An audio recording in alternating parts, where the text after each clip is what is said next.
Bienvenidas, bienvenidos a este tercer panel de la jornada de hoy en torno a la protección por desempleo, la protección social.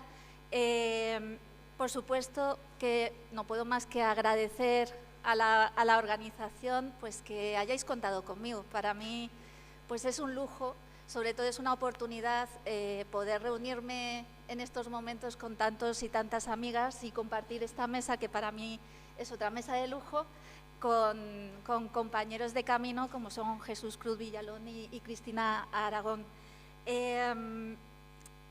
Como os decía, yo no voy a hacer una ponencia en la presentación, creo que corresponde presentar a las personas que van a poner en común y que van a establecer este diálogo en este formato tan que nos alimenta tanto como es este formato de interlocución entre las dos ponencias, y al final sí que creo que van a sugerirse muchísimas ideas, se van a alcanzar muchísimas reflexiones y ahí sí que tengo unas cuantas cuestiones que aportar en el caso en el que el debate permita que yo pueda intervenir en ese sentido, ¿no?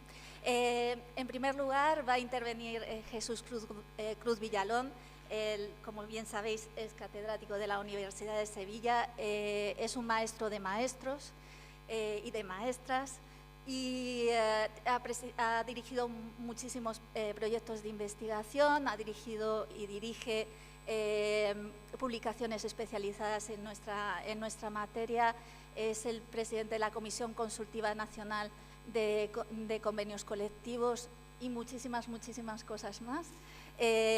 Y sobre todo es uno de los padres del Estatuto del Trabajo Autónomo con el que yo estoy trabajando mucho en los últimos años. Entonces, agradecida por ese trabajo de base tan importante. Y a mi derecha está Cristina Aragón. Ella es profesora titular de la Universidad Nacional a Distancia y también presenta una trayectoria impresionante, especializada en seguridad social, pero también en muchos otros temas como son cuestiones de igualdad, cuestiones de género, cuestiones de tiempo de trabajo.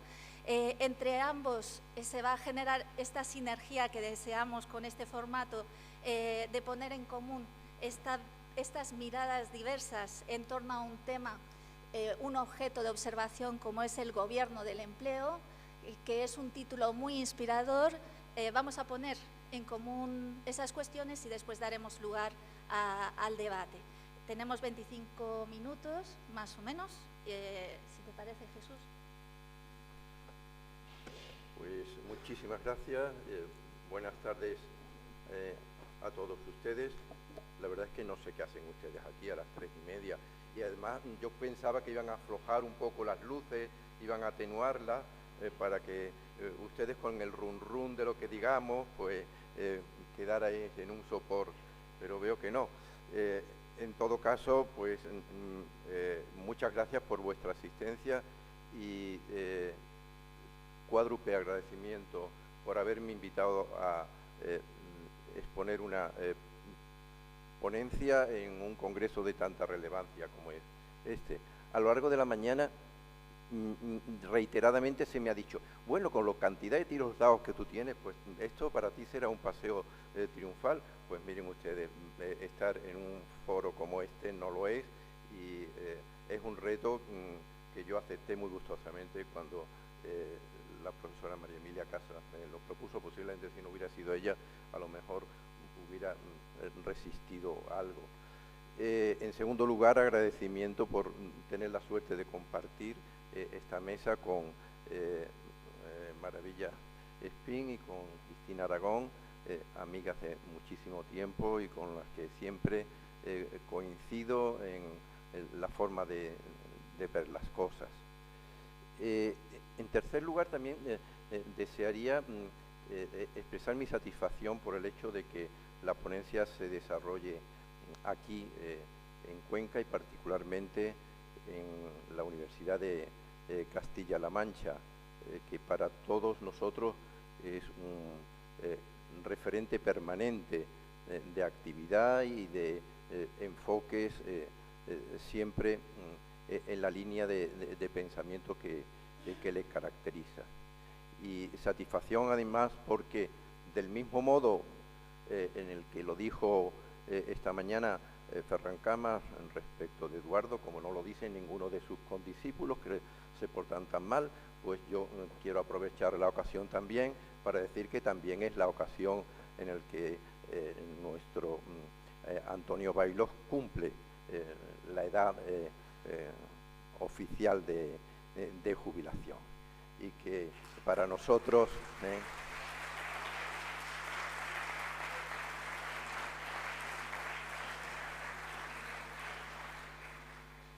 no hay que decir mucho más de Antonio. Yo me limito a decir que más allá de trámites administrativos, Antonio será emérito forever para todos nosotros.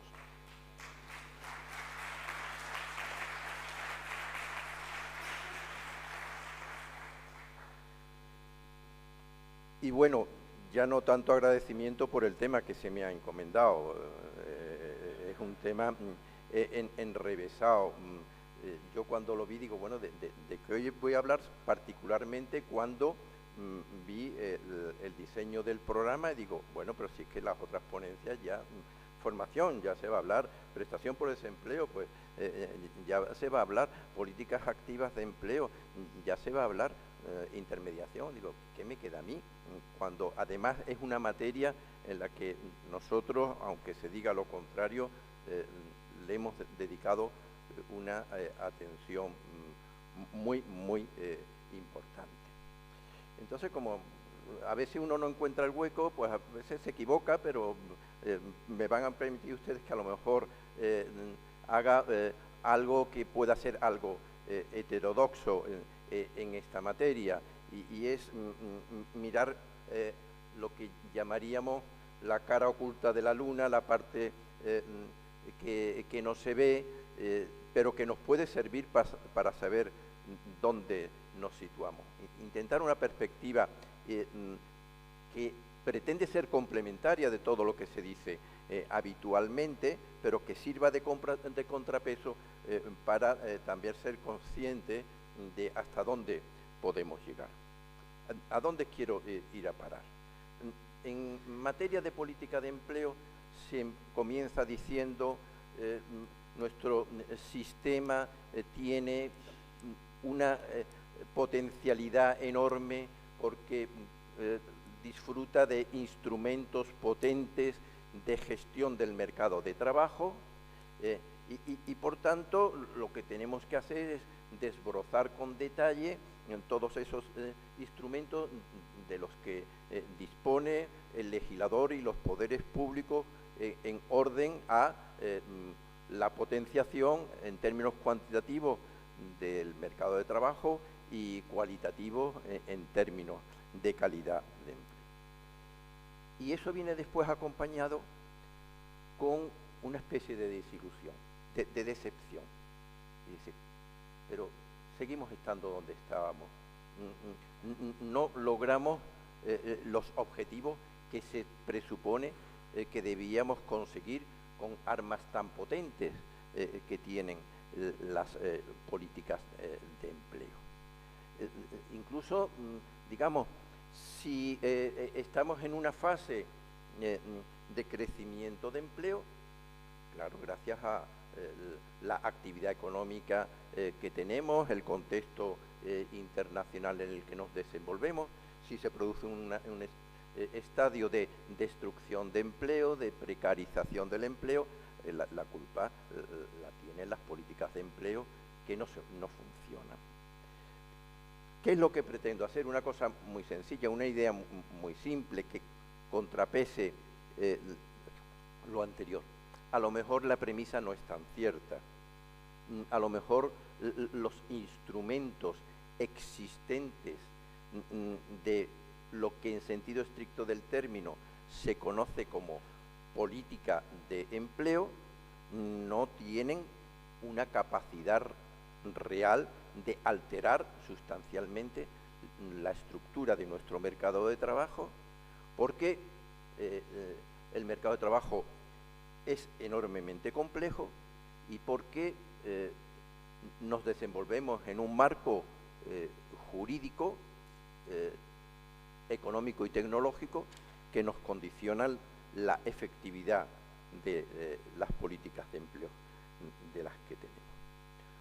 Para empezar, los agentes que actúan sobre el mercado de trabajo son múltiples y variados. Las políticas de empleo las desarrollan legislador o administraciones públicas, poderes normativos o poderes administrativos, en todo caso poderes públicos, pero junto a esto hay las estrategias empresariales, y las estrategias empresariales discurren en muchas ocasiones de manera autónoma e independiente y difícilmente condicionable. En otras ocasiones tenemos cambios en las actitudes de usuarios y consumidores que tienen un impacto muy notable sobre el mercado de trabajo y que del mismo modo condicionan enormemente la evolución del empleo y de su calidad. Por decirlo con simplicidad, si todos apostamos por los productos low cost, como usuarios y consumidores ya sabemos las consecuencias que esto tiene sobre el empleo y la calidad, y ahí difícilmente las políticas de empleo pueden incidir. Pero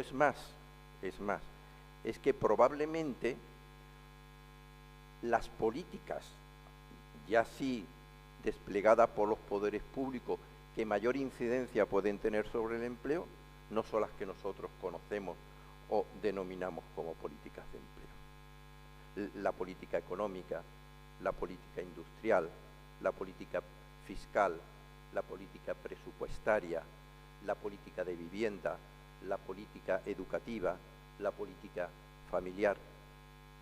Fíjense ustedes cómo es la cosa, que constantemente un responsable político, cuando pone en marcha un proyecto, inmediatamente dice, esto es que va a aportar no sé cuánto empleo. Es que y el empleo que se provoca se coloca como un valor determinante, y probablemente sea cierto, porque eso forma parte de la sensibilidad de la ciudadanía. Pero son políticas que están al margen de lo que nosotros conocemos como políticas laborales, y en gran medida son políticas que tienen mayor impacto que lo que nosotros estudiamos en sentido estricto por políticas de empleo. Más aún, si nos circunscribimos a nuestro terreno, el que se refiere al derecho del trabajo y de la seguridad social, probablemente tenga mucha más incidencia sobre el empleo y su calidad toda la normativa y todas las políticas laborales y de seguridad social que están fuera de la intermediación en el mercado de trabajo, la formación profesional, los incentivos selectivos a la colocación del empleo. Son los otros elementos institucionales que no están orientados oficialmente a el empleo, los que tienen mayor impacto e influencia. Y eso tiene un efecto de reflujo indirecto sobre las estrictas políticas de empleo. Pero es más, si ya descendemos al terreno concreto de las que se conocen como políticas de empleo, diríamos, en la categorización clásica entre medidas de hard law y medidas de soft law, la inmensa mayoría de las que se pueden adoptar en este territorio son de soft law. No voy a decir que no sean posibles las de hard law, y las voy a intentar identificar, pero esas tienen limitaciones de carácter constitucional y de carácter de eficiencia que las constriñen a un territorio bastante reducido, digamos, en los grandes factores que condicionan el mercado de trabajo, no en lo que puedan afectar a grupos especialmente vulnerables o en situación de precariedad, pero en los grandes números esas medidas de hard law, pues vamos, digamos, diseccionándolas y no son tan potentes. ¿Cuáles serían? Lo decía esta mañana el secretario de Estado de Empleo. si yo en el Boletín Oficial del Estado impongo el pleno empleo. Estamos muy lejos de aquello que se hacía durante la Segunda República, de que cuando había hambrunas se repartían los trabajadores del pueblo, 2 le tocan a cada una de las fincas. Esto hoy es inviable.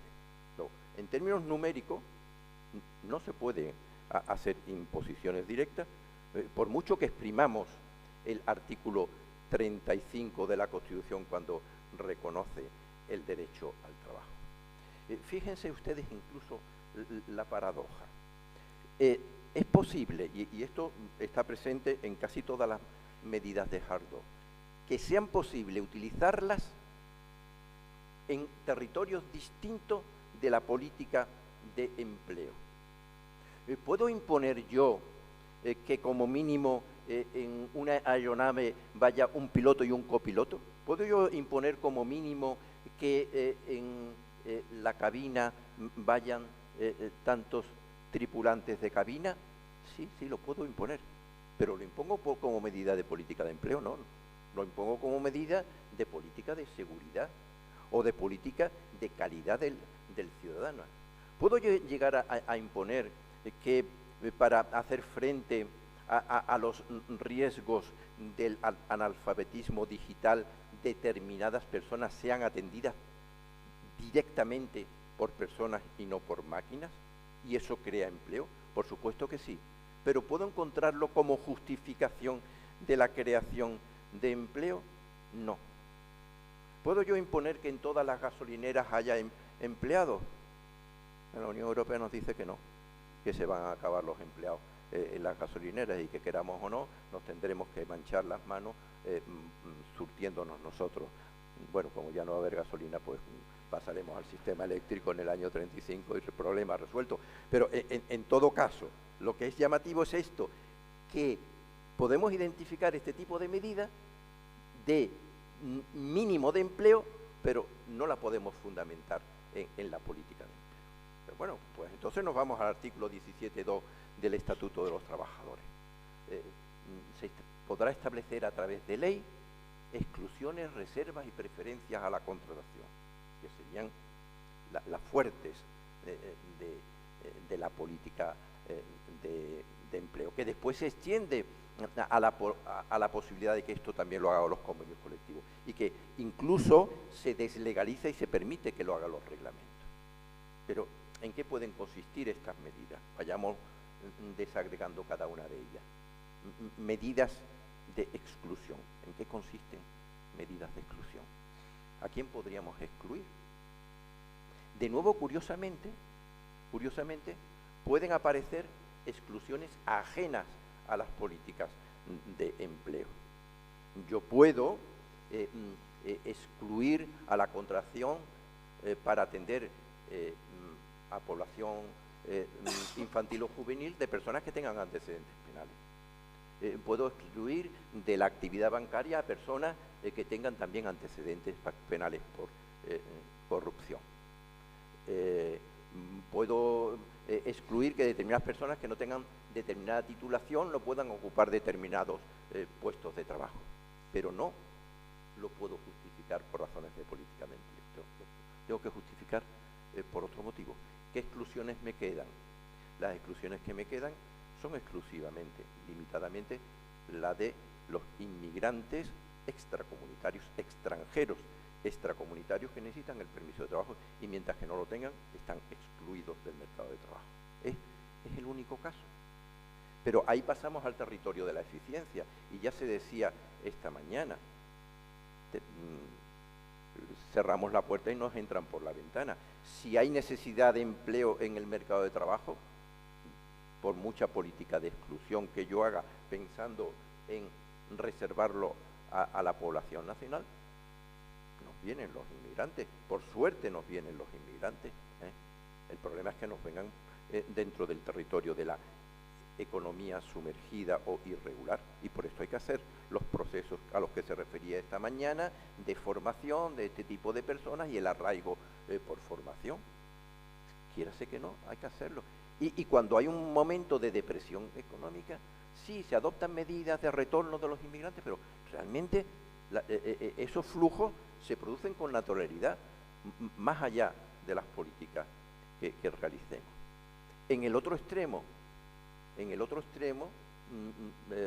tenemos a alguien más que podamos excluir. Sí, pero de nuevo son exclusiones ajenas a la política de empleo.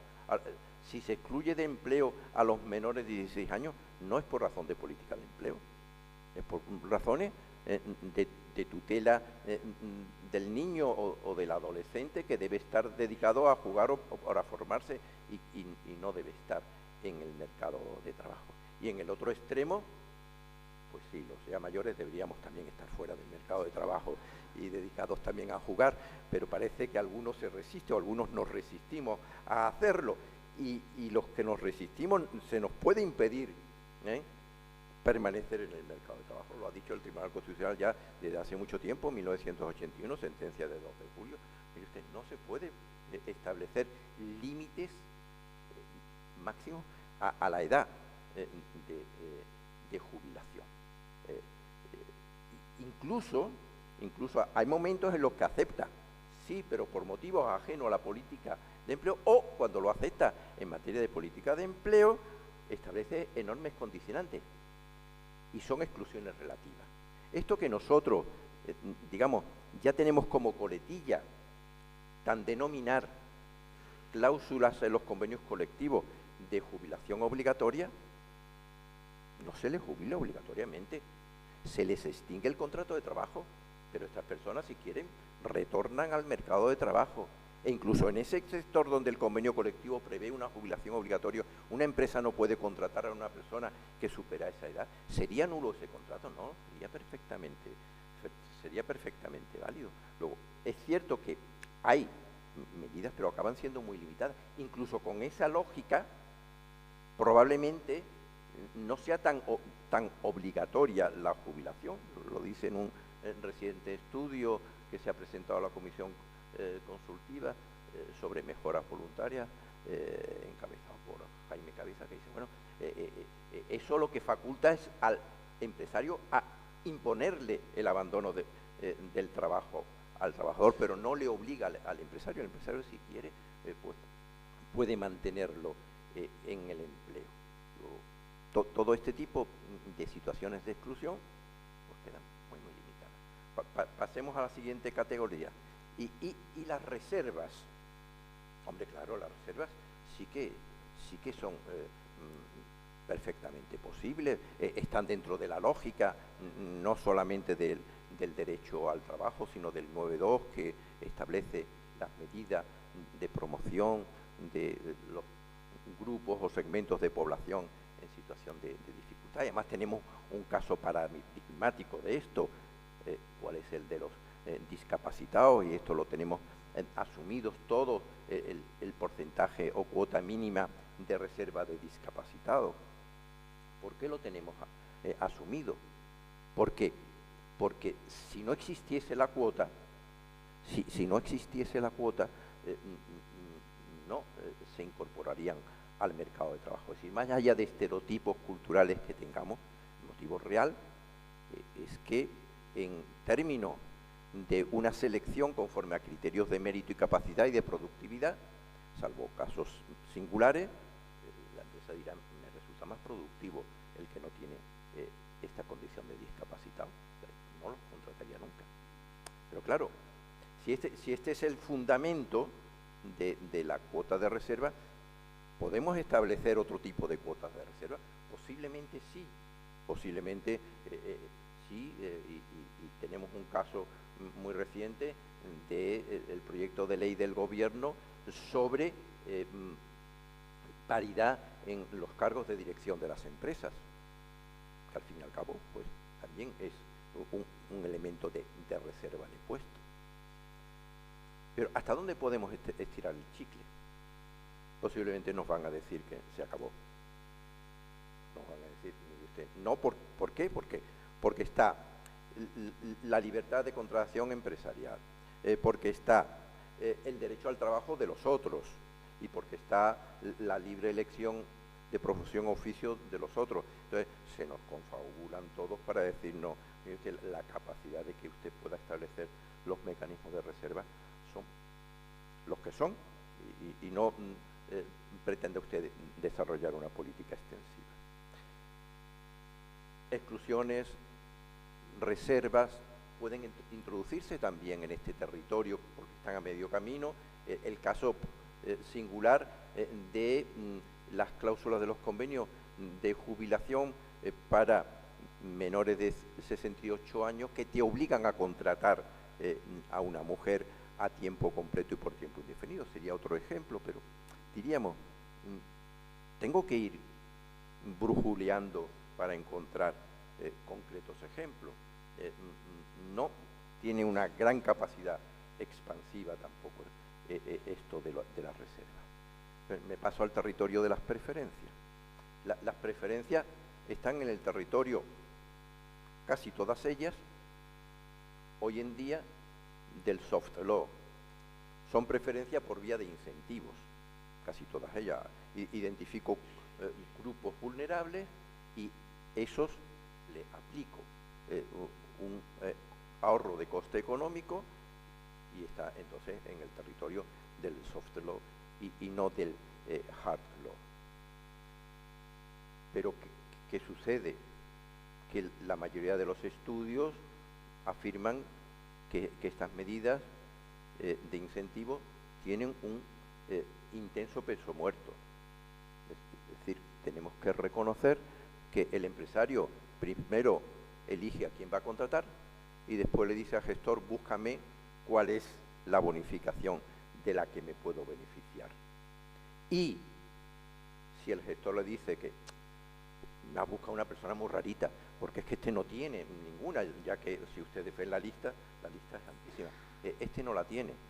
Va a decir el empresario, bueno, pues me da igual.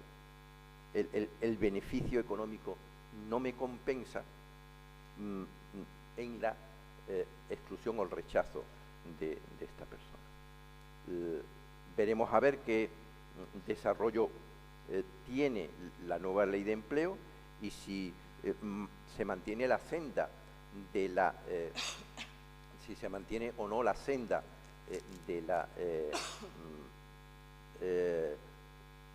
del peso muerto al que me he referido anteriormente. Y por último, voy terminando porque no sé el tiempo que me queda. Hay un último factor que está, yo creo que jugando bastante cada vez más, que es el de la digitalización. Porque la digitalización provoca procesos de gestión del empleo que parece como que quedan fuera de la capacidad de influencia de las políticas de empleo. Se mencionaba reiteradamente la pregunta esta mañana de por qué la ley de empleo había excluido de la intermediación aquellos procesos de selección automatizados. Yo creo que esa norma hay que leerla en términos sistemáticos con el reglamento europeo sobre protección de datos. Si usted tiene un proceso de selección automatizado, está introduciendo un perfil que no está permitido que esté automatizado por parte del artículo 22.1 del Reglamento de Protección de Datos. Entonces, en realidad, la ley de empleo, aunque técnicamente no lo haya hecho de la forma más agraciada, lo que está es trasladando esa prohibición del artículo 22 a la selección de perfiles en el proceso de intermediación. Y está diciendo, todos los intermediadores están obligados a que el proceso en algún momento tenga una intervención humana, porque si no, no se atiene a los condicionamientos europeos. De modo que estas plataformas, Infojob o LinkedIn, que no se les ocurra decir que lo que tienen es un proceso automatizado, porque entonces lo que hay es un incumplimiento de la ley de protección de datos. Pero lo otro, y ya termino, la digitalización, una de las cosas que está provocando es una disminución de la intervención de los agentes de colocación. De un lado, se acentúa mucho la contratación directa por vía de proximidad. Las empresas tienen mucho más fácil lanzar a través de las redes sus propias ofertas. Y si ustedes hablan con cualquier persona joven que esté buscando empleo, ¿qué les dice? ¿Me fui a la oficina de empleo? No, me metí en internet a buscar. Y entonces, digamos, son procesos de evolución del mercado de trabajo que ya no solamente escapan de las manos de la intermediación pública, sino también de la intermediación privada. Se buscan ellos mismos, ellos solos, las habichuelas a través de las redes. Y esto lo tenemos que tener en cuenta, porque de igual modo debilita bastante la capacidad de incidencia de las políticas de empleo. Pues nada, muchas gracias por vuestra atención.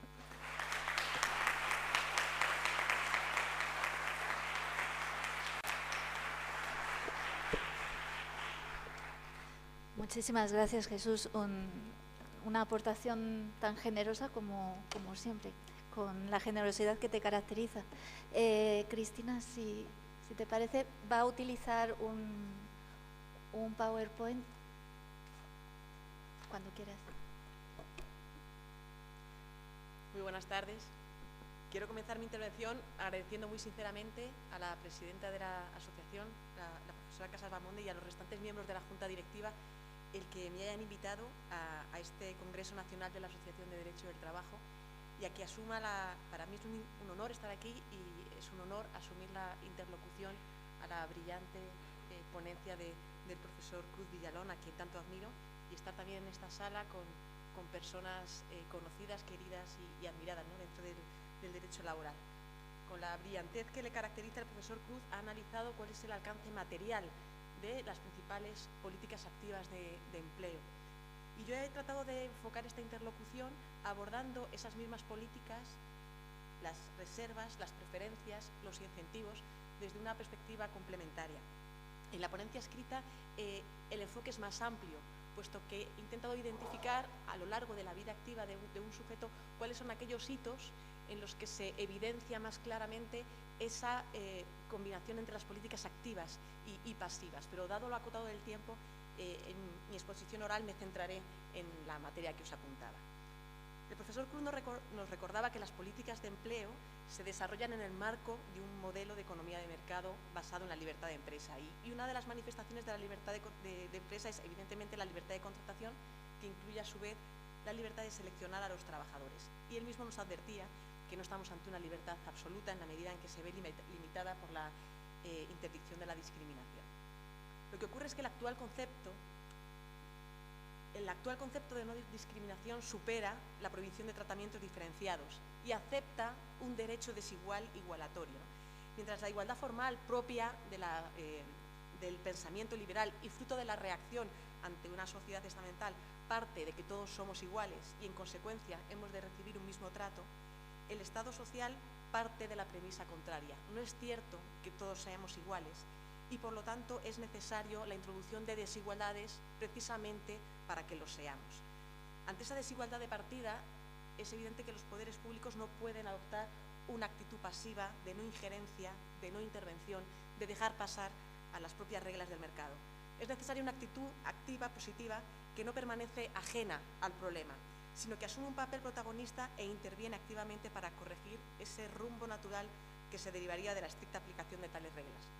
En definitiva, la vertiente material del principio de igualdad nos lleva a admitir la legitimidad de las medidas de acción positiva, correctoras y compensadoras de esa desigualdad real. En la práctica, esas medidas de acción positiva en materia de acceso al empleo se concretan fundamentalmente en reservas, en preferencias o en incentivos a la contratación. Centrándonos en primer lugar en los incentivos, la propia Ley de Empleo identifica como uno de los objetivos de la política de empleo la integración en el mercado de trabajo de aquellos colectivos con más dificultades de inserción laboral. Y a tal fin, una de las medidas principales, una de las medidas que merece especial atención son los incentivos a la contratación, cuyo propósito es dirigir la mirada del empresario hacia determinados colectivos con dificultades de empleabilidad, y lo hace a través de un incentivo económico mediante deducciones de la Seguridad Social que se articulan bien como bonificaciones, bien como reducciones. Los incentivos a la contratación han sido una constante en los programas de empleo ya desde los años 80 y a día de hoy se trata de la principal política activa desde la perspectiva del gasto. Los datos son elocuentes, ¿no? Con base en el informe económico-financiero de los presupuestos de la Seguridad Social, durante el año 2021 el gasto en incentivos a la contratación, bonificaciones y reducciones ascendió a 3.000 millones de euros y eso representa el 25% del gasto total en políticas activas del mercado de trabajo. El problema es que estos incentivos presentan disfunciones muy importantes, hasta el punto de que debemos cuestionarnos si debemos mantenerlas o es conveniente suprimirlas y enfocar ese dinero, dirigir ese dinero a otras políticas activas. La primera disfunción es la dispersión normativa y la ausencia de un régimen común. Efectivamente, la regulación del cuadro de incentivos al empleo se encuentra diseminada en multitud de disposiciones normativas, lo que va sin duda en contra de la propia transparencia. Y a esa dispersión se le añade un problema adicional, y es que con frecuencia el régimen jurídico de los distintos incentivos no es un régimen jurídico completo, autónomo, exhaustivo, sino que con frecuencia utiliza la técnica de la remisión aplicando de forma supletoria otra norma, fundamentalmente la Ley 43/2006. De manera que a las empresas les resultaba complejo saber cuál era el cuadro de incentivos actualmente vigente y, por otro lado, cuál era el régimen que resultaba de aplicación, teniendo en cuenta esa dispersión y ese recurso, ¿no?, a la remisión. El segundo problema es la generalización de los incentivos. Es la segunda de las disfunciones. Ya en el año 2009, la Agencia de Evaluación y Calidad, en ese informe que os proyecto, advirtió que tan solo un 15% de las personas desempleadas no era susceptible de bonificación. Y el problema, lo decía de forma muy gráfica el profesor Cruz hace unos años, es que la técnica del café para todos lo que puede provocar es que al final sea un café descafeinado que realmente no cumple la finalidad para la cual estos instrumentos estaban previstos. Al final la intervención no representa un instrumento de política de empleo, en la medida en que no va verdaderamente dirigido a determinados colectivos que tienen dificultades de inserción en el mundo laboral. Al final los beneficiarios son los empresarios que pueden contratar con menor coste, pero eso no es una política activa de empleo. La tercera disfunción es la ineficacia y la ineficiencia.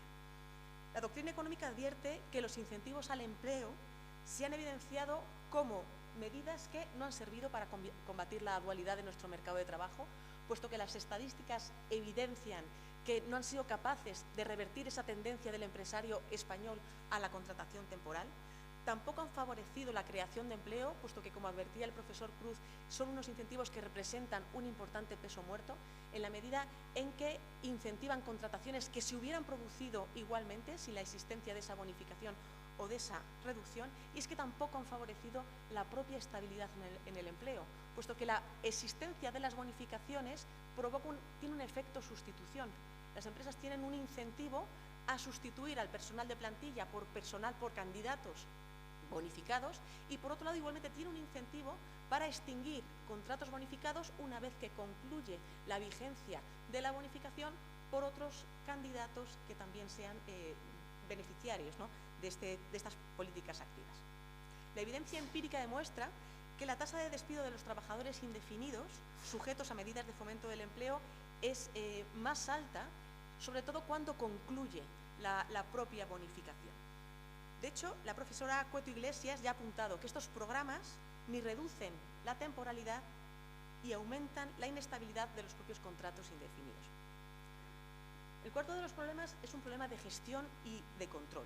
En el año 2022, el Tribunal de Cuentas fiscalizó el cumplimiento de la normativa relativa a la gestión y al control de los incentivos. El informe es demoledor.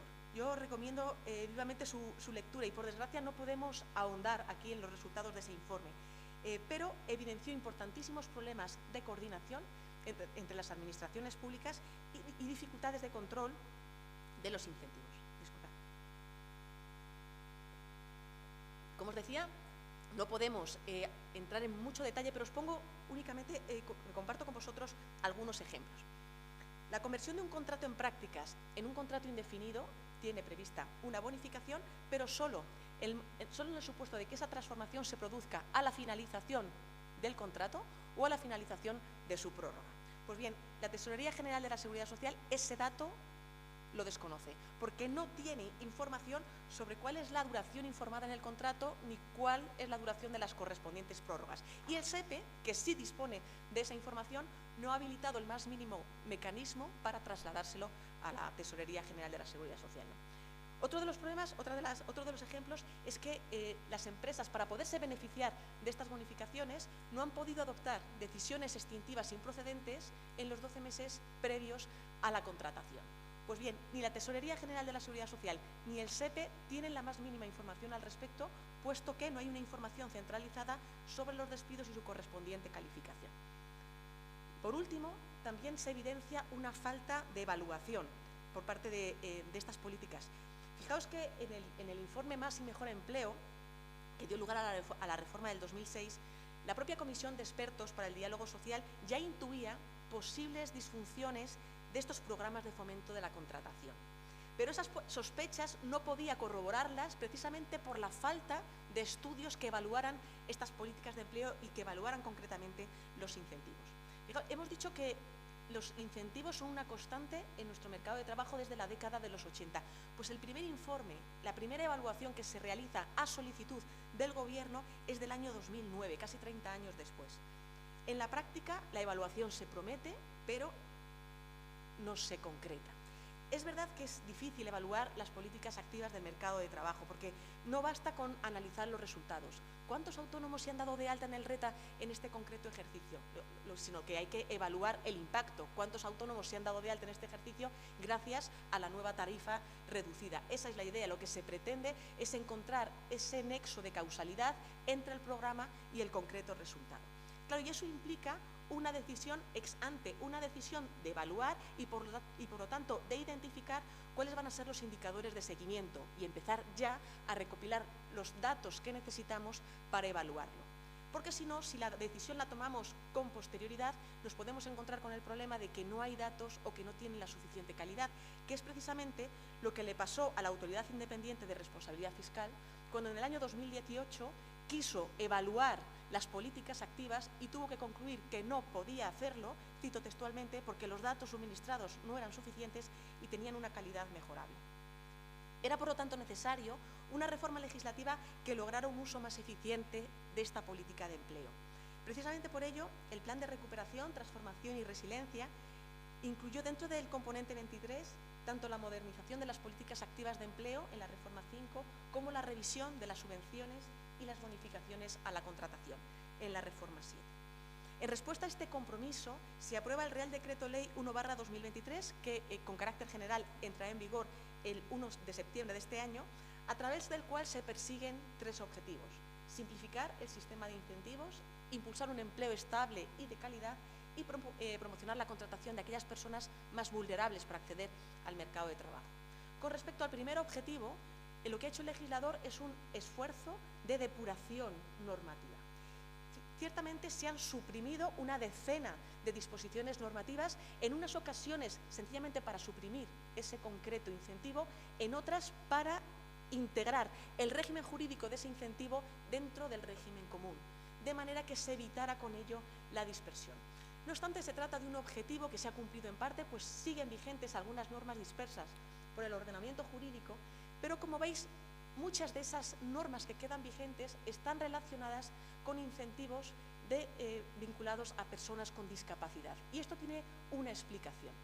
En el informe que hizo la Autoridad Independiente de Responsabilidad Fiscal del año 2019 sobre incentivos a la contratación aconsejaba que se racionalizaran los incentivos relacionados con las personas con discapacidad, de manera que se pusiera el énfasis en las personas con discapacidad que tuvieran mayores dificultades, bien por su discapacidad intelectual o porque fuese una discapacidad física pero severa.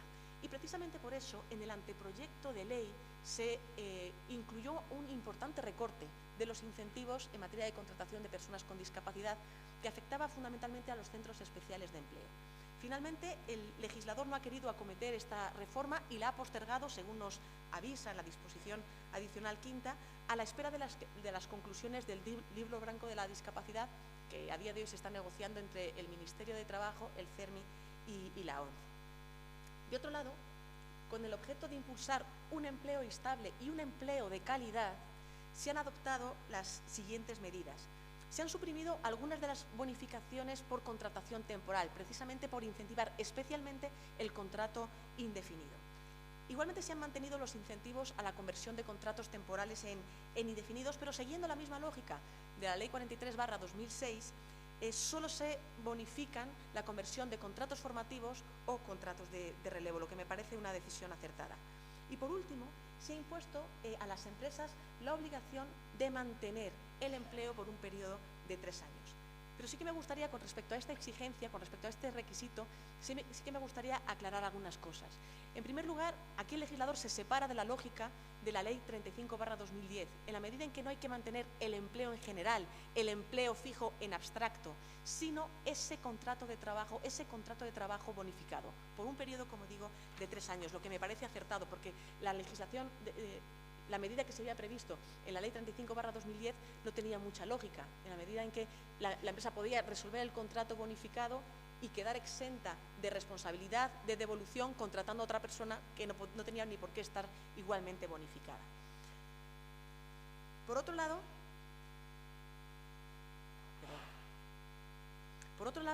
se ha previsto, con respecto a esta exigencia, que en el caso de que la empresa incumpla con su obligación, tendrá que devolver todo el importe dejado de abonar como consecuencia de este concreto incentivo.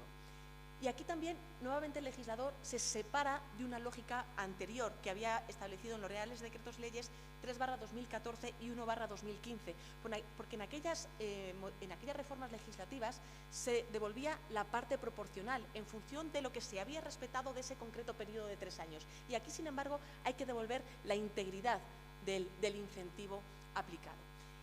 Y una tercera apreciación que quería hacer a este respecto, la propia redacción del artículo 9 del Real Decreto Ley 1/2023 creo que puede plantear problemas de interpretación práctica, puesto que dice que la exigencia se concreta en mantener durante un periodo de 3 años al trabajador en alta o en situación asimilada al alta con obligación de cotizar. Claro, en puridad, situaciones asimiladas al alta con obligación de cotizar es un convenio especial con la Seguridad Social, es una situación de desempleo durante la cual se percibe la prestación contributiva, pero es evidente que el legislador no está pensando en esas situaciones. Desde una lógica teleológica está pensando más bien en las situaciones del artículo 144.4, las bajas por nacimiento y cuidado, las bajas por incapacidad temporal, las bajas por riesgo, durante las cuales se mantiene la obligación de cotizar. Pero eso es una situación de alta real, eso no es una situación de alta similar. Y por último, se penaliza, y me parece especialmente interesante este giro que hace la norma, se penaliza la contratación a tiempo parcial. Fijaos que la Ley 43/2006, en el artículo 2.7, incentivaba la contratación a tiempo parcial precisamente como una medida de reparto del empleo. Y lo que hacía era modulaba la cuantía de la bonificación en proporción a la jornada trabajada, pero con un incremento de 30 puntos porcentuales. De manera que a la empresa le resultaba, desde la lógica de la bonificación, le resultaba más beneficioso contratar a varias personas para realizar un mismo puesto de trabajo que contratar a un único empleado. Y eso, claro, iba en perjuicio, sin duda, de la calidad en el empleo. Y la apuesta por el legislador en este caso es favorecer el empleo, pero sobre todo un empleo estable y un empleo de calidad. Y de ahí que se haya derogado este artículo 2.7 de la Ley 43/2006 y además es que se penaliza la contratación a tiempo parcial. De hecho, quedan fuera del programa de fomento del empleo aquellos contratos cuya jornada de trabajo no supere el 50%. Y en este contexto me pregunto qué ha pasado, ¿no?, con esos demandantes de empleo que tenían un contrato a tiempo parcial que no llegaba a 1/3 de la jornada. Porque el artículo 1.1 de la Ley 43/2006 sí que los incluía como beneficiarios de los programas de empleo. Y, sin embargo, el Real Decreto Ley 1/2023 no prevé este supuesto, sino que expresamente exige que estén inscritos como demandantes de empleo en situación laboral de desempleados, con lo cual deja fuera a esos demandantes de mejor empleo que tenían una situación precaria porque tienen un contrato a tiempo parcial con una jornada muy bajita. Y, por último, como decía, esta norma también pretende promocionar la contratación de personas desempleadas más vulnerables. Lo que pasa es que la selección al final sigue siendo excesivamente amplia. Y ahí sí que creo que hubiera convenido haber acotado el colectivo de personas beneficiarias del programa de fomento del empleo. Por lo que respecta a la naturaleza de estos incentivos, el Real Decreto Ley 1/2023 opta por las bonificaciones. Sabéis que las reducciones se financian con cargo a los presupuestos de la Seguridad Social, mientras que las bonificaciones se financian con cargo a las cuotas por desempleo. ¿Eso qué significa en la práctica? Que las reducciones no suponen un mayor gasto, sino que suponen un menor ingreso y, por lo tanto, no se reflejan como un mayor déficit. En la práctica, las reducciones a veces camuflan un poco, maquillan un poco los datos. De ahí que me parezca acertada la opción por las bonificaciones, puesto que optar por las bonificaciones es optar también por la transparencia. En relación con los requisitos para acceder a los programas de empleo, sustancialmente se mantienen los mismos que la Ley 43/2006. No obstante, se añaden dos exigencias adicionales. Una, la obligación de tener un plan de igualdad debidamente registrado, y otra que me parece especialmente de interés, el mantener la actividad productiva en la Unión Europea o en el espacio económico europeo. De manera que se penaliza duramente la deslocalización de la actividad productiva, obligando a la empresa a devolver todos los incentivos que se ha estado aplicando durante los 4 años inmediatamente anteriores. Por lo que respecta a la cuantía, el Real Decreto Ley 1/2023 mantiene la apuesta que hizo el legislador del 2006 por las bonificaciones de carácter fijo y no porcentual. Esa opción me parece adecuada, primero porque simplifica la gestión y, segundo, porque favorece la contratación de candidatos con sueldos bajos, lo que también ayuda a reducir ese peso muerto que tienen esos incentivos. Con lo cual deberíamos preguntarnos, bueno, ¿y entonces qué hacemos? ¿Se derogan las bonificaciones? ¿Convendría derogarlas y destinar este dinero a otras políticas activas? La evidencia empírica demuestra que sí que tienen efectos para favorecer la inserción profesional de los colectivos a los que se dirigen.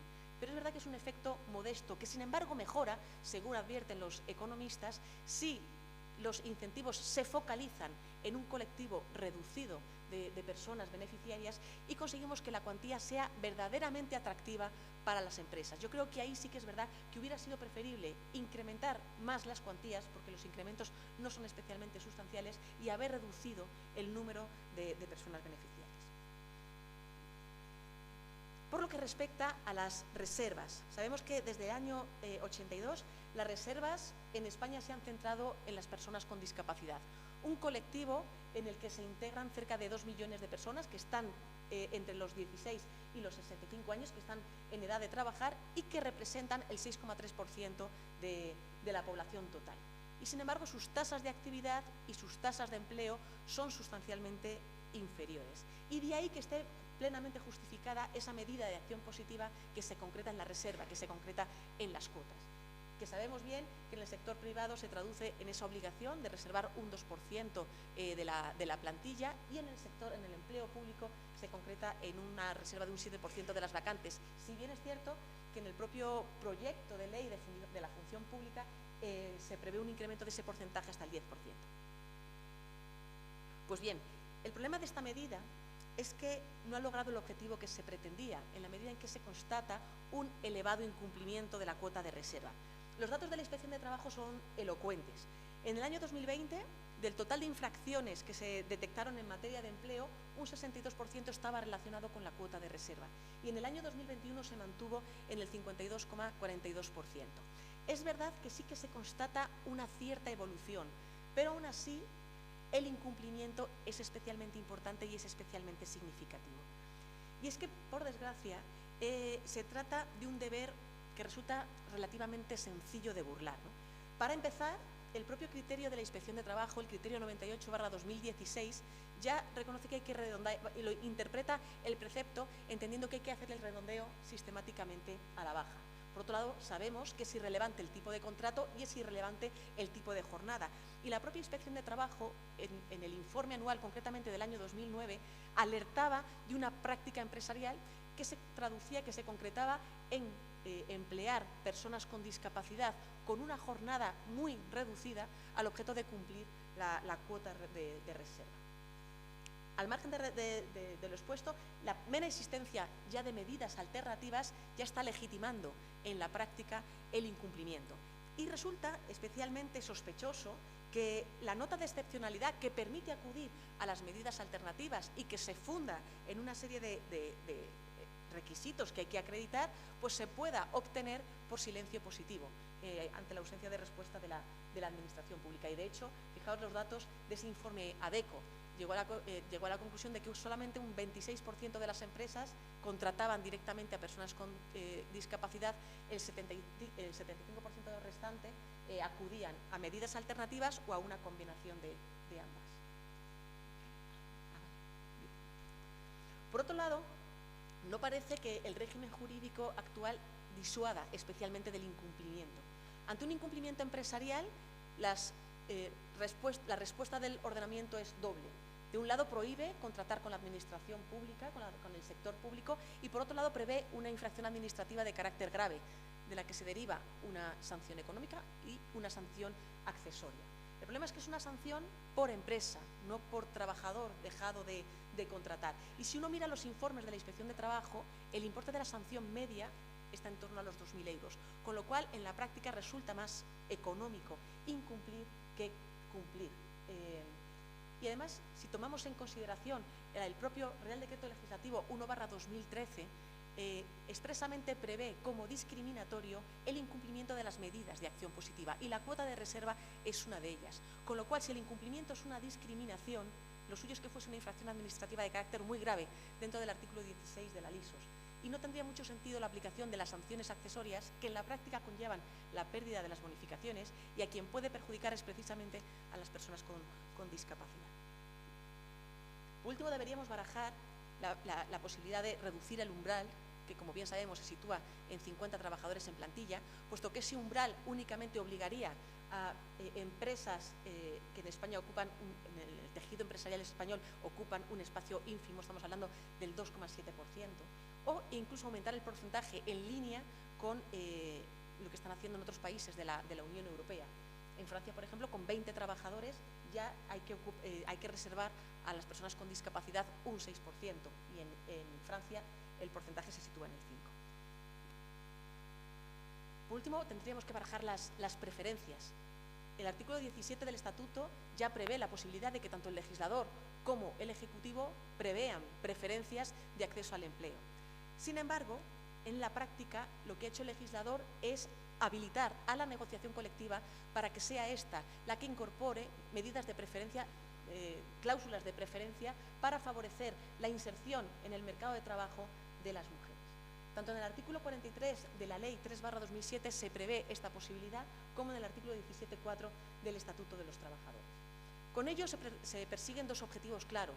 Uno, aumentar la tasa de empleo femenino, y otro, reducir la segregación, tanto horizontal como vertical. Y es que las mujeres presentan tasas de actividad y tasas de empleo todavía inferiores a los de los hombres, y además en la práctica, aunque estemos en condiciones de igualdad de méritos o igualdad de capacidad, en ese estudio de la Caixa, ese observatorio social del año 2019, se llegó a la conclusión de que las mujeres tenían de promedio un 30% menos de probabilidades de ser convocadas a una oferta de trabajo, aunque tuvieran idéntica idoneidad. Y por otro lado, se pretende igualmente reducir la segregación ocupacional, tanto horizontal como vertical, en la medida en que nuestro mercado se caracteriza por una clarísima segregación ocupacional que favorece al final una brecha salarial y una futura también brecha prestacional. La regulación actual plantea varias dudas. El propio artículo 17.4 suscita varios interrogantes. El primero de ellos es quién tiene habilitación para incorporar este tipo de cláusulas. La habilitación es la negociación colectiva en general, con lo cual incluiría tanto la sectorial como la empresarial, y de esa afirmación se derivan dos conclusiones. Únicamente estarían habilitados los convenios estatutarios y no cabría pactar este tipo de cláusulas por decisiones unilaterales de la empresa. El artículo 17.4 habla de preferencias y habla también de reservas. Sin embargo, yo creo que está pensando exclusivamente en preferencias en la medida en que dice en igualdad de condiciones de idoneidad, y la reserva precisamente se caracteriza por su carácter no competitivo. Igualmente se suscitan dudas, tal y como está redactado el 17.4, se suscitan dudas con respecto a si cabrían medidas de acción positiva, medidas de preferencia en favor de los hombres. Tanto el derecho comunitario como el derecho español se pronuncian en sentido neutro. Lo que pasa es que genera confusión, puesto que dice para favorecer la inserción laboral de las mujeres. Y aquí la doctrina académica está dividida. El profesor Gómez Abelleira, por ejemplo, concretamente sostiene que para lograr una sociedad más igualitaria habría que conseguir no solo que las mujeres accedieran a puestos masculinizados, sino también a la inversa. Sin embargo, la profesora Rodríguez Salde Galdeano entiende que en la medida en que estamos ante una medida de acción positiva, el trato preferencial debería reservarse al colectivo tradicionalmente discriminado, esto es a las mujeres. Por último, también se plantean dudas, ¿no? ¿Qué debemos entender por subrepresentación? Luego, si queréis, lo dejamos para el debate.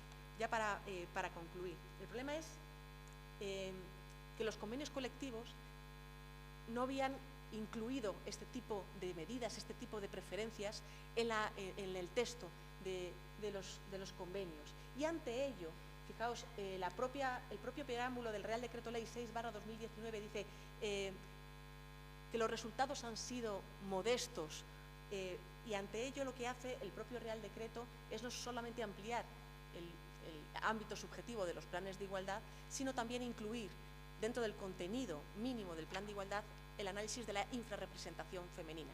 De manera que no solamente habrá que analizar los 4 años inmediatamente anteriores, sino que en el supuesto de que se identifique esa situación de infrarrepresentación, adoptar medidas para paliarlo.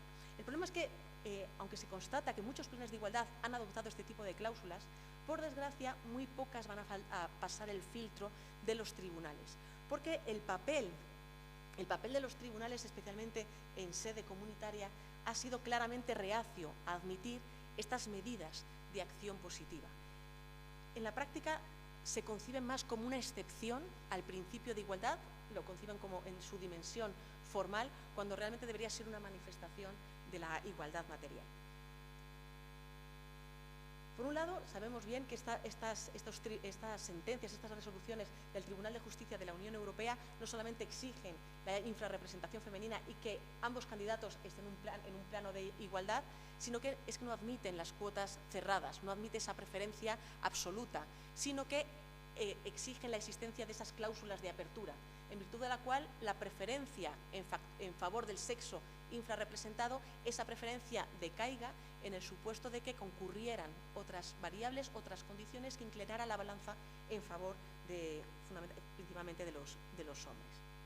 Incluso, fijaos, en España hay muy pocas resoluciones, y ante esa ausencia de resoluciones, que son especialmente significativas, deberíamos preguntarnos, bueno, a lo mejor no hay porque no hay discriminación.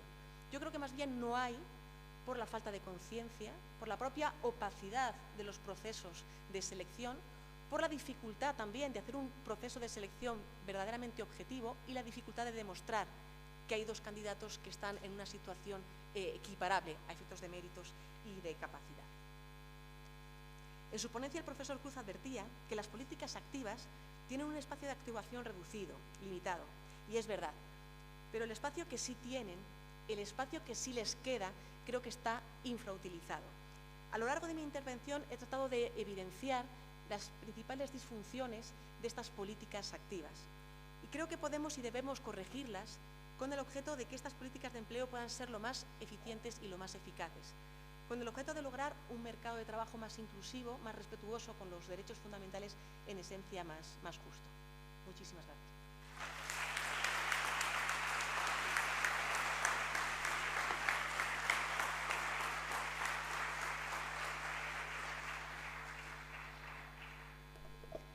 Muchísimas gracias, Cristina.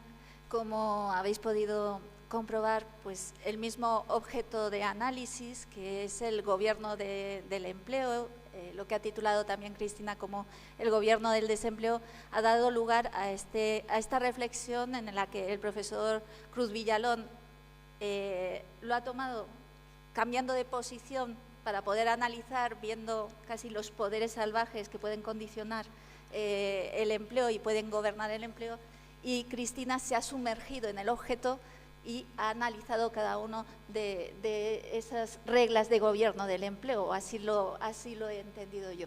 Pasamos, si os parece, a unos minutos de debate.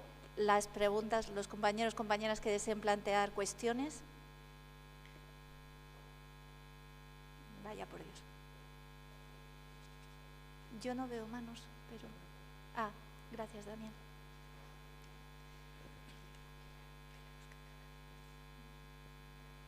Bueno, en primer lugar, enhorabuena a los dos ponentes y gracias por las intervenciones. Intentando conectar las dos, a mí se me planteaban dos problemas de encaje, ¿no? Uno es en relación a los incentivos, que curiosamente, siendo dos normas coetáneas, el Real Decreto 1 y la Ley 3/2023, sin embargo es un tipo de política de empleo que se regula al margen de la propia Ley de Empleo.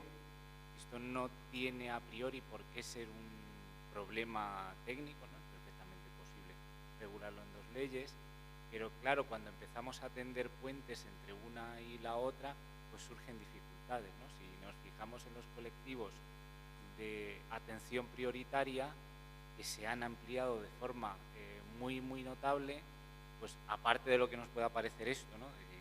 Quizá hoy tenemos más colectivos de atención prioritaria que personas a las que ayudar desde un punto de vista de las políticas de empleo. ¿Cómo conectamos esa atención prioritaria en el campo de los incentivos, ¿no? Porque en las dos ponencias se nos decía, bueno, hay que concretar, concretamos en quiénes, ¿no? Quizá la respuesta venga dada en la evaluación, pero tampoco tenemos unos criterios generales acerca de cuáles son esos colectivos prioritarios en el ámbito de los incentivos, y dentro de los colectivos prioritarios, bueno, pues cuándo son prioritarios y en relación a qué tipo de políticas de empleo son prioritarias, nada más.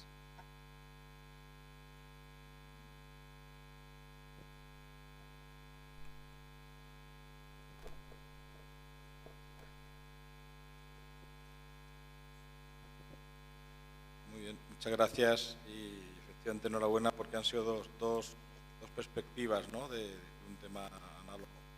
De la intervención del profesor catedrático Cruz Villalón, claro, me ha gustado porque aclara titulares como los de hace unos meses que decían en España hay 1.200.000 parados de larga duración. El fracaso de las políticas activas, ¿no? Ese ligazón que muchas veces en los medios de comunicación con poco rigor, ligan la falta de empleo por las carencias que pueden tener las políticas activas de empleo. Efectivamente, las políticas activas de empleo no crean empleo y queremos que se nos valore los esfuerzos de empleo por la mejora de la empleabilidad, ¿no? Que el empleo pues, se crea en los ámbitos en los que has estado comentando y efectivamente eso nos aclara. Pero ya digo, nos viene bien para huir de esos titulares poco rigurosos. Y luego, efectivamente, en el ámbito de los incentivos a la contratación, que hay que recordar, efectivamente en España invertimos unos 1.900 millones de euros al año en bonificaciones, de los que el 50% van a personas con discapacidad, es decir, que en este país el empleo con discapacidad está bonificado por el Servicio Público de Empleo Estatal. Es importante poner en valor esas bonificaciones a partir del libro blanco de empleo y discapacidad que ha coordinado la catedrática María José Romero, que se presentará el mes que viene. Pues hay que modificarla. Somos conscientes, sobre todo en el ámbito de la excepcionalidad, porque ahí hay un camino importante por el que avanzar. Y luego tenemos que evaluar también, como como establece la norma esta que entra en vigor el 1 de septiembre, al año, a los 18 meses, tenemos que evaluar cómo están funcionando estos incentivos. Pero yo creo que sí que a partir de esta norma que entra en vigor, esa primera parte que has explicado, en la que efectivamente era toda la parte del peso muerto y toda la parte negativa, ¿no?, de la influencia que pueden tener los incentivos, se corrige en gran parte, ¿no? Yo creo que a partir del 1 de septiembre, además con la mejora también de la intercomunicación entre la Tesorería y el Servicio Público de Empleo, que efectivamente tiene un amplio margen de mejora y que con los fondos de recuperación, por cierto, vamos a poder mejorar, pues yo creo que vamos en el buen camino. Bueno, yo quería hacer simplemente estas reflexiones a partir de las intervenciones vuestras y reitero la enhorabuena.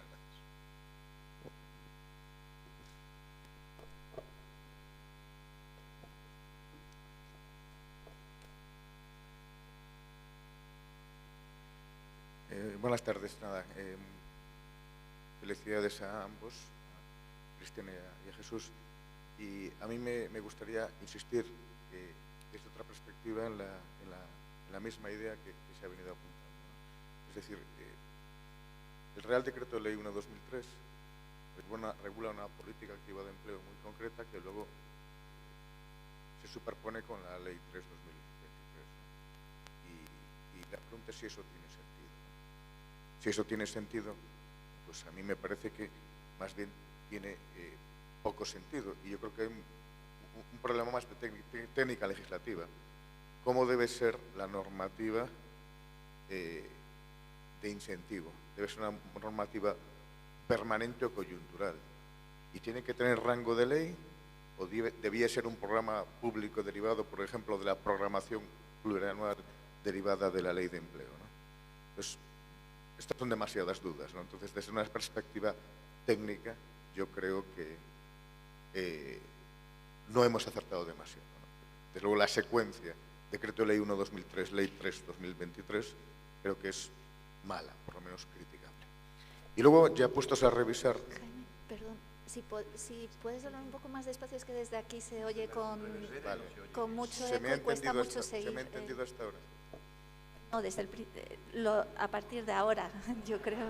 Bien. Lo otro creo, yo sí lo he entendido. Sí. ¿No? Si nos puedes hacer una síntesis, porque no todos lo lo hemos decir, entendido. lo que quería decir... Disculpad.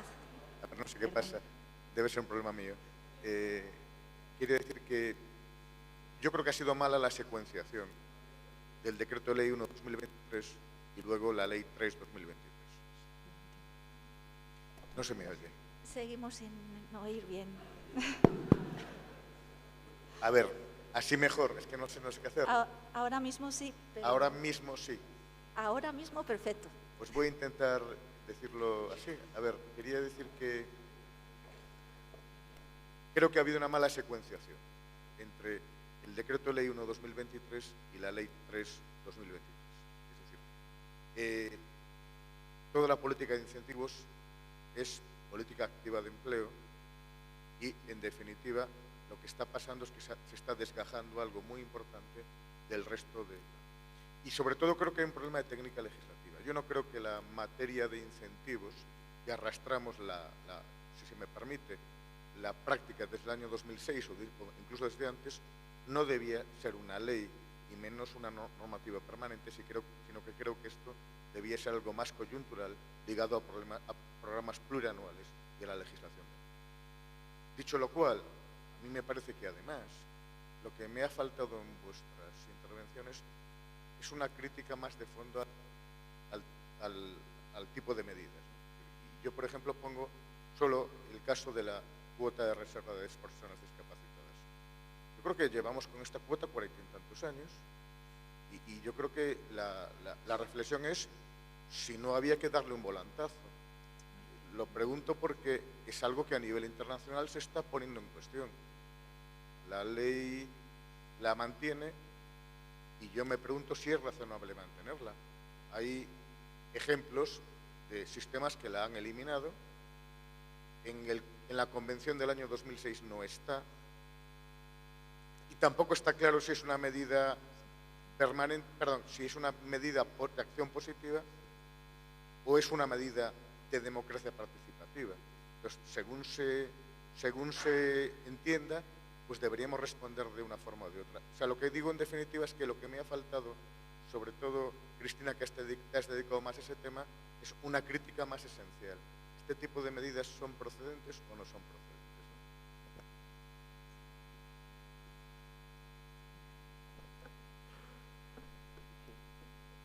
Bien, muy brevemente. El ejemplo que has puesto de culpabilizar a las políticas de empleo de los parados de larga duración, yo creo que es emblemático.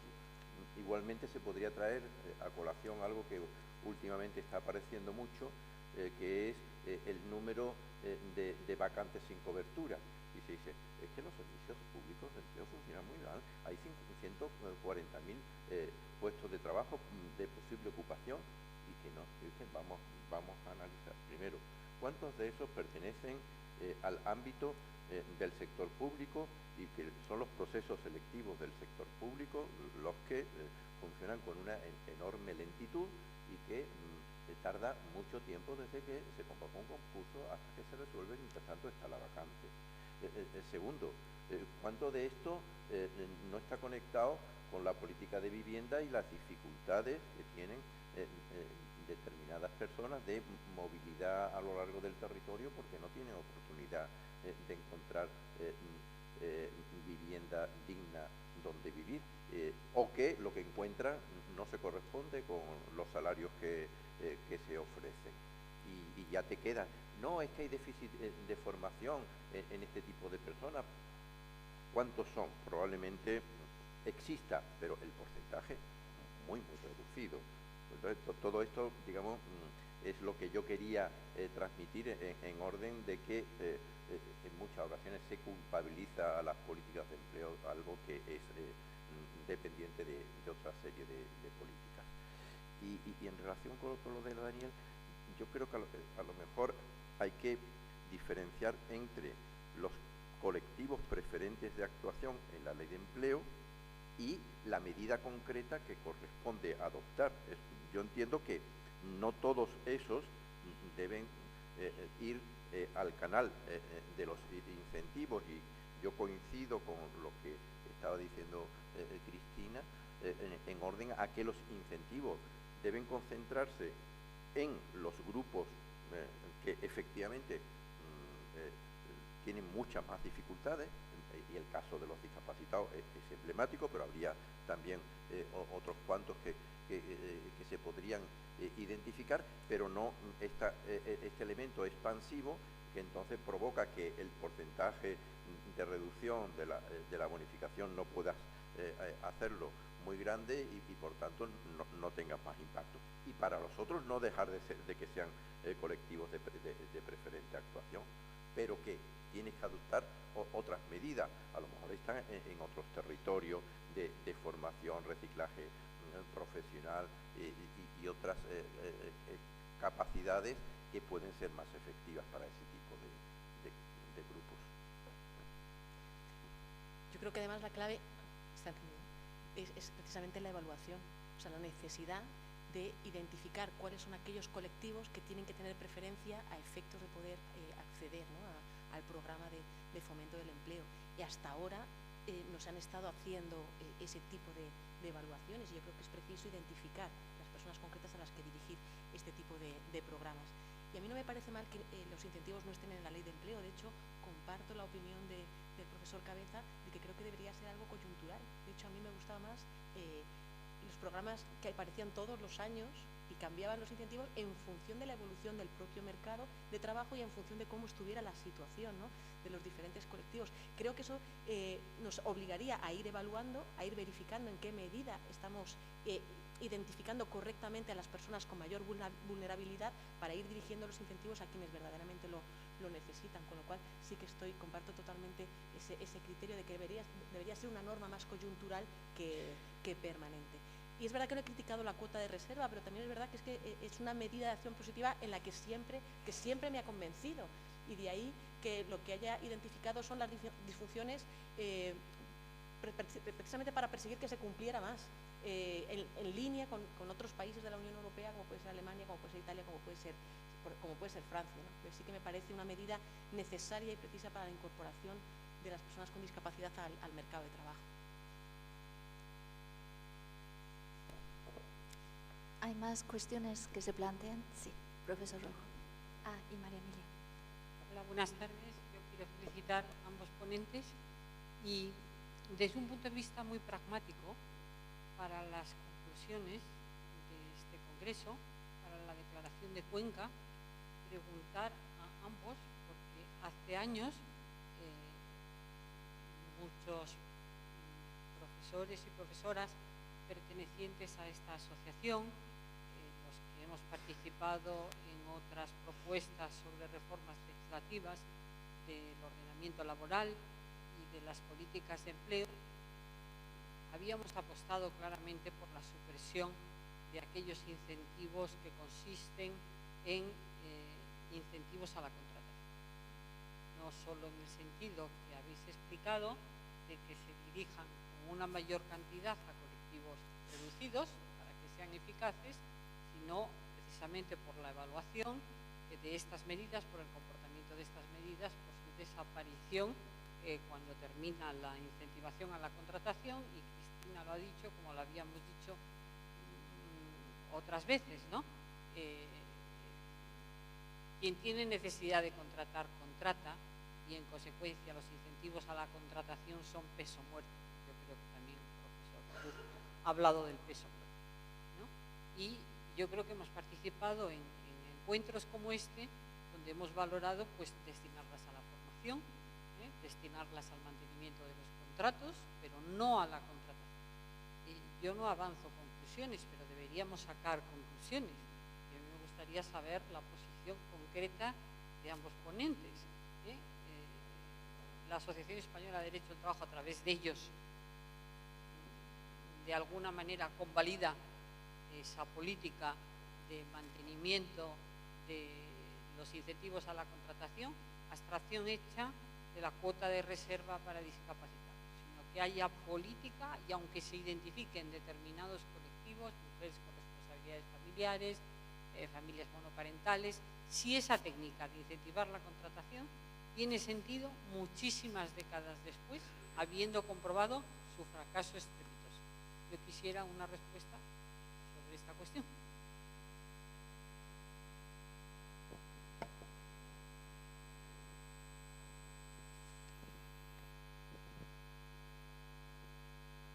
Buenas tardes y felicidades, por supuesto, a los ponentes. Tengo la sensación, enlazando con lo que decía Jaime Cabeza en relación con el Real Decreto Ley 1/2023 y la Ley de Empleo, que no sé si fue por casualidad, yo me imagino que no, que el Real Decreto Ley se publicara un poco antes. A mí me sorprendió leer poco antes, 2 meses antes, un anteproyecto de ley con el mismo contenido, y que finalmente, por razones que yo desconozco, obviamente, que entiendo claramente que son de oportunidad política, se publica como un Real Decreto Ley. En todo caso, tiene un mérito de forma. No entro en el fondo porque coincido con bastante de lo que ha dicho nuestra presidenta, la profesora María Emilia Casas, sobre el valor relativo de esos incentivos. Yo creo, o de reservas o de preferencias, como muy bien explicaba Cristina. Yo creo que tiene el mérito de haber sintetizado en un único documento, y estoy seguro que quien ha redactado la norma o quienes hayan redactado la norma han hecho un esfuerzo titánico al respecto, de ordenación de todas las medidas anteriormente existentes, y que se demuestra además en la cantidad de preceptos derogados también, ¿no? Como muy bien ha explicado Cristina, que iban desapareciendo de su presentación, iban desapareciendo normas.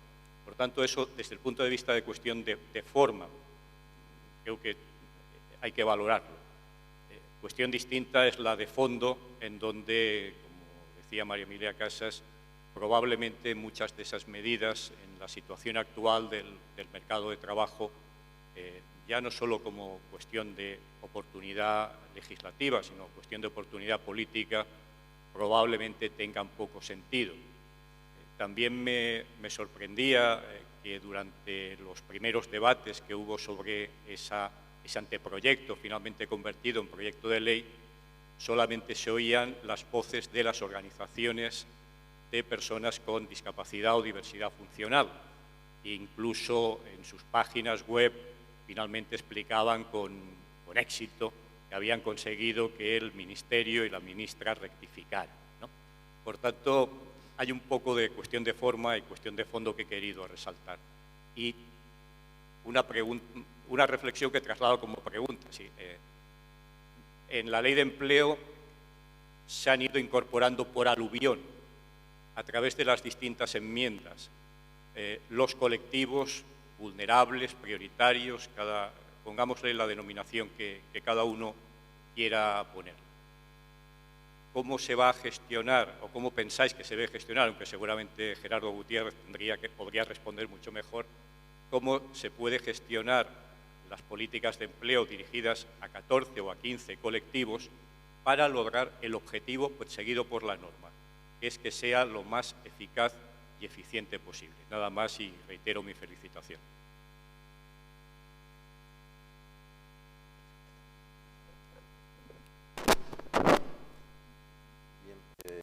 En relación con, de nuevo, el tema de los incentivos, yo creo que hay bastante consenso en el principio general de que deben concentrarse en los grupos más vulnerables y con mayores hándicaps de acceso al mercado de trabajo, y que ahí las cantidades deben ser muy fuertes, pero es difícil ir más allá de eso, porque hay que hacer un diagnóstico en el que nosotros, yo creo que no tenemos ahora mismo instrumentos suficientes para saber cuál es el impacto de los actuales incentivos. Pero yo creo que habría que abrir también el abanico, es decir, sea usted coherente en todas las políticas que desarrolla. Es decir, lo digo en concreto poniendo el ejemplo de los discapacitados. ¿Usted qué quiere? ¿Un empleo absolutamente baratísimo? Es decir, que permite que la regla del convenio colectivo aplicable a las contratas no se aplica a los centros especiales de empleo para que estos tengan salarios de miseria. Lo digo con toda rotundidad. Derogue la disposición adicional 27 del Estatuto de los Trabajadores, porque puede producir efectos perjudiciales. Y concrete usted lo que dice la directiva sobre el deber de adaptación del puesto de trabajo, y cuando el empresario no puede, le resulta excesivamente costoso. ¿Cuándo le resulta al empresario excesivamente costoso y por tanto está exento del deber de adaptación? Posiblemente lo que habría que decir es, cuando sea excesivamente costoso, que sean fondos públicos quien efectúen la adaptación del puesto de trabajo, pero que adaptación debe producirse en todo caso, porque es que si no se producen estos resultados que señalaba Cristina, de que el 2% se intenta burlar por activa y por pasiva. En respuesta a la pregunta de la profesora Casas, a mí me parece que 3.000 millones de euros es una barbaridad en incentivos al empleo, y un 25% de las políticas activas me parece un despilfarro. Le encuentro muchas bondades a este Real Decreto Ley 1/2023 en el sentido de depurar precisamente esa dispersión normativa, de apostar por un empleo estable y de calidad, pero yo hubiera esperado unas mayores cuantías para hacerlas verdaderamente atractivas y una reducción de los colectivos. En la medida en que no se han evidenciado como útiles ni para crear empleo ni para crear un empleo estable, pero sí para focalizar la decisión del empresario en favor de determinados colectivos. Y para eso sí que tiene un efecto, pero el efecto mejora en la medida en que sean verdaderamente atractivas y en que no sea esa dispersión, esa generalización que hay, yo creo que desde el año 97, y que se ha mantenido y que sinceramente creo que este Real Decreto Ley no ha corregido. Yo esperaba una mayor reducción de las bonificaciones, especialmente de los colectivos bonificados, y en ese sentido ha habido recortes con respecto a las bonificaciones dirigidas a la contratación temporal, pero con respecto a los colectivos no ha habido tanta reducción, se han mantenido. Y en ese sentido yo creo que tendríamos que haber sido más audaces, ¿no? Lo que pasa es que eso exige una evaluación que me imagino que llevará tiempo, el identificar verdaderamente quienes necesitan esa atención prioritaria y que por lo tanto sean los destinatarios de este tipo de medidas, ¿no? Hay una palabra pedida. Ah, y Gerardo, perdona. Y por aquí.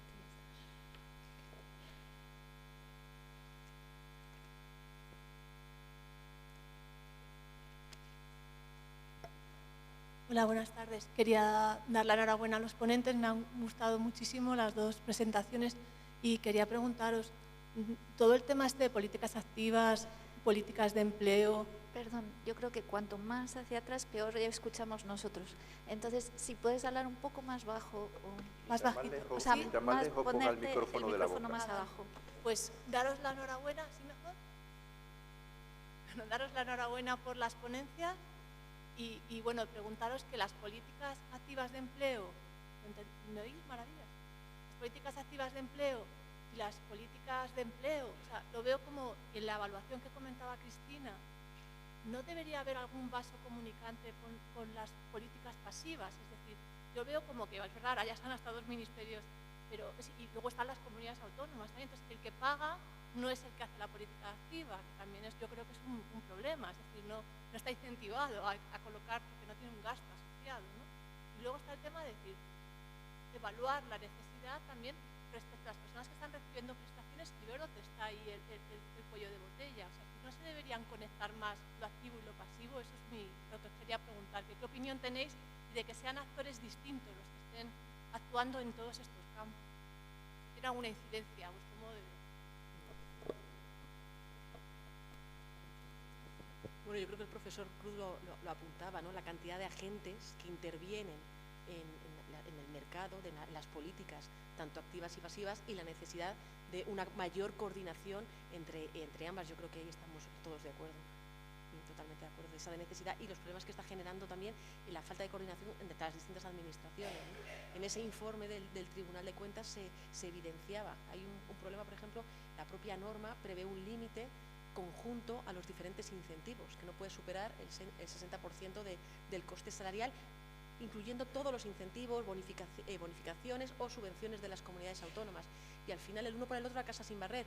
El SEPE no lo controlaba en la medida en que solo está pagando la bonificación, pero la subvención la paga la comunidad autónoma. La comunidad autónoma no puede saber en qué momento se supera el 60% porque ella da una subvención, un importe tanto alzado, y lo otro es una bonificación que se aplica mensualmente, con lo cual en qué momento se supera el umbral pues se ignora. Es un problema de coordinación que tiene difícil solución y a mí desde luego como jurista se me escapa, ¿no? ¿En qué consiste esa solución?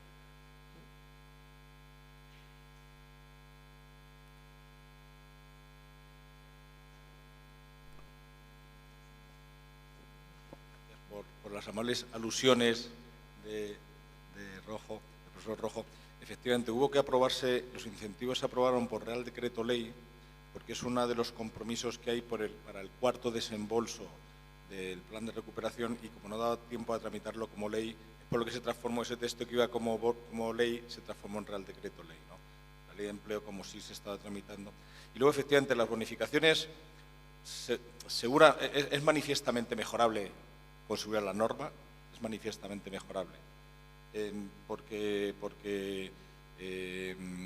bueno, pues en el momento en el que teníamos que sacarla, pues hemos tenido que sacar la parte de discapacidad porque estábamos pendientes del libro blanco. Nos hubiera gustado incorporar ya la modificación de las personas con discapacidad dentro de la norma, pero como está el libro blanco en elaboración, es algo que se queda para los próximos meses, a partir de la aprobación del próximo mes, pero tiene una virtud y un valor añadido importante. Las cuantías fijas que se han establecido en la bonificación están ligadas a las bases mínimas de cotización. Es decir, que estamos incentivando la contratación de personas con baja cualificación. No estamos bonificando con porcentajes como antes a cualquier trabajador independientemente del salario. Eso es un valor añadido muy importante en donde se está afinando la bonificación a aquel colectivo de trabajadores con salarios más bajos. Ya esos son los que estamos bonificando. El resto, que tienen mayor cualificación, mayor salario, efectivamente no necesitan incentivo para su contratación. Habrá que la norma tiene una disposición que dice que esto tendrá una evaluación continua y igual que prevé también el incremento de estas cuantías de forma cuasi automática, aprobándolo por la norma correspondiente, desde luego la evaluación nos tiene que ir diciendo un poco por dónde tenemos que ir. Y yo creo que lo importante es que en el sistema de información que tenemos, el SISPE, la mejora que tenemos del sistema de información, es esto que comentas que es cierto, de sumar la bonificación estatal a las subvenciones que las comunidades autónomas puedan darle a la contratación.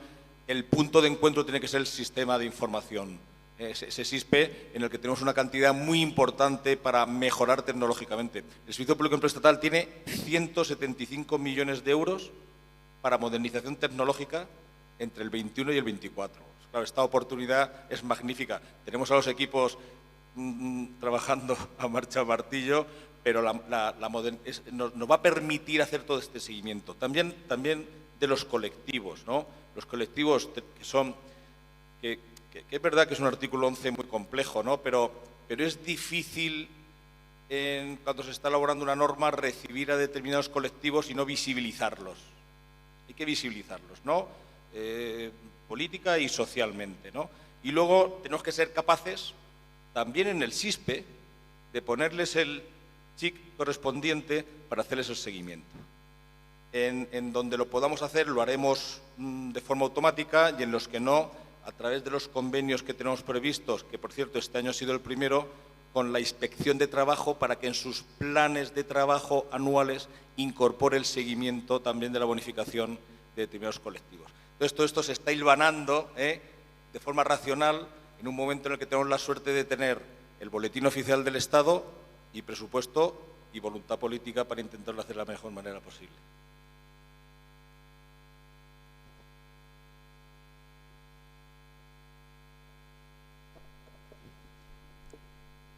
Me parece que puedo hablar en nombre de todos y le digo al director del SEPE que puede contar con la Asociación Española de Derecho del Trabajo y Seguridad Social para colaborar, hacer un convenio de colaboración, dada esta cantidad de millones que me ha dejado verdaderamente anonadada, y que desde luego aquí hay una materia gris que puede hacer esta, como ha podido comprobar, dos excelentes ponentes y en todos los demás. O sea que esperamos esa colaboración con muchas ganas. Muchas gracias.